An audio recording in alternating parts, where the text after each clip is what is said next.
I'm grounding up fresh black pepper because that is the special ingredient that we are using for our pasta today.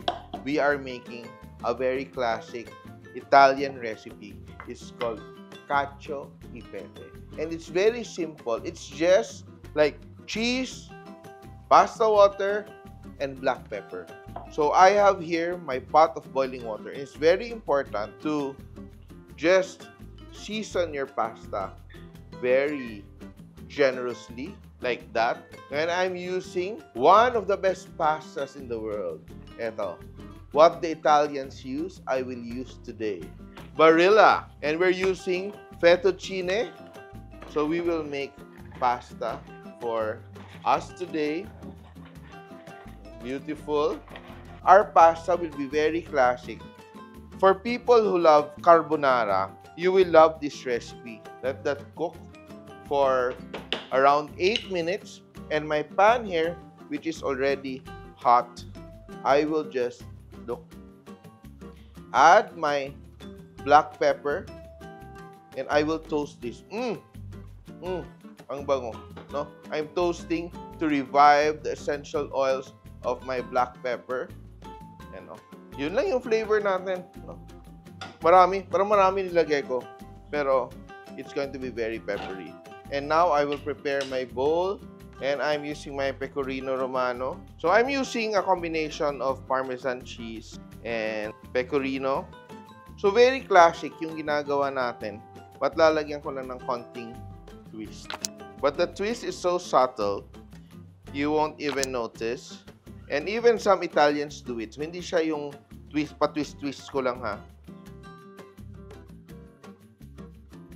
Yan. So that is going to be the base of my sauce. My black pepper is done.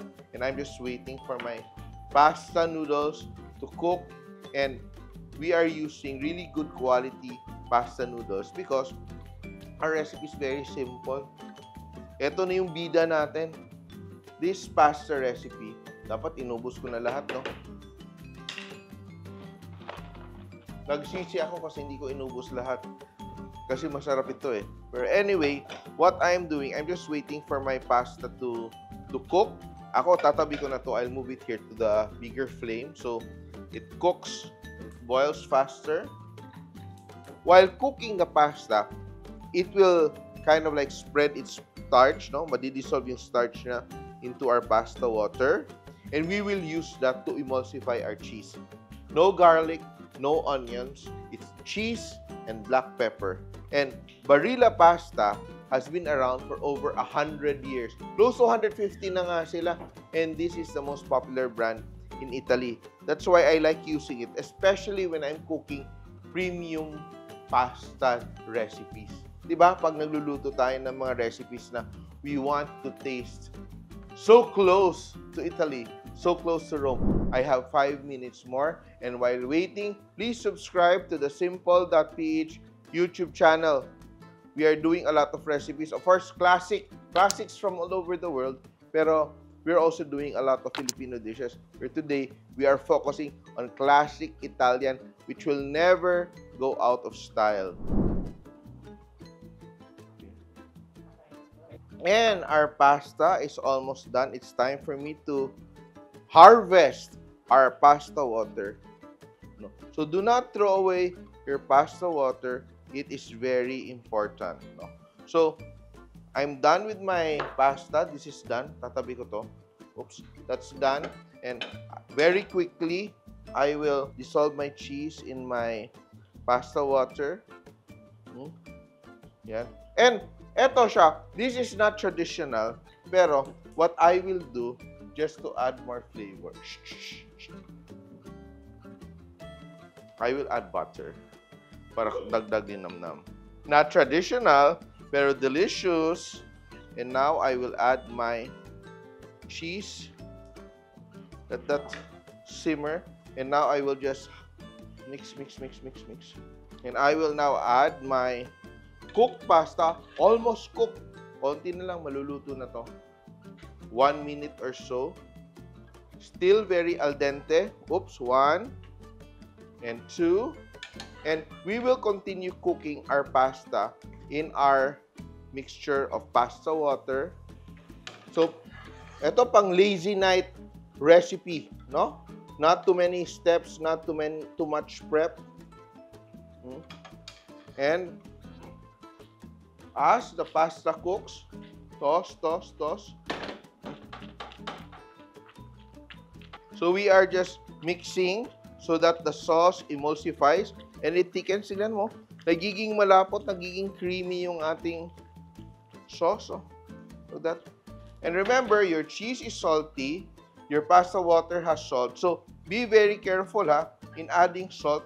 You don't even really have to add salt, but you can add more cheese on top. So when you're cooking this kind of dishes, even if it's so simple and you're using quality ingredients, you know that it's a sign of love. Especially pag barila yung gamit mong pasta. Toss, toss. Look at that. Look at that, oh. It's creamy, oh. Nako, few more seconds and we are done. So as this cooks, the flavors of the cheese and the black pepper will be infused in our noodles. Ta-da! And we are done.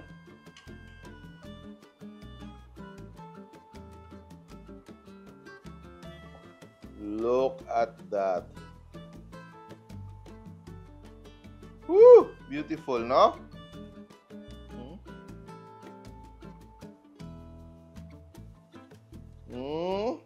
And a little bit more grated cheese.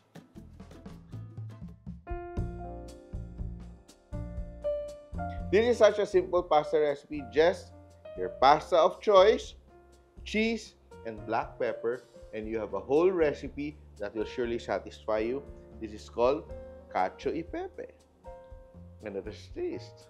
One of the most satisfying bowls of pasta you can have, especially if you love cheese. Very nice. I really love fettuccine. Very nice texture in your mouth. Silky, smooth.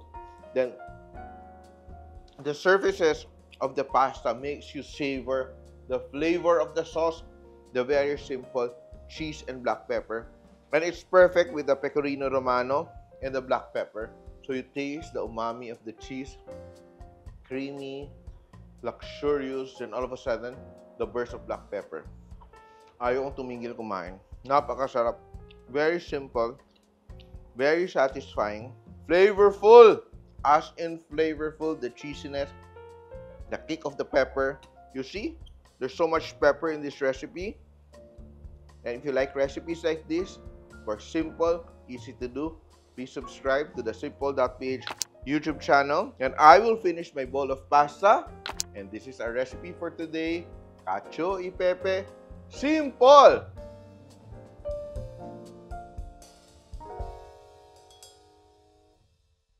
Simple.ph. Living made simple.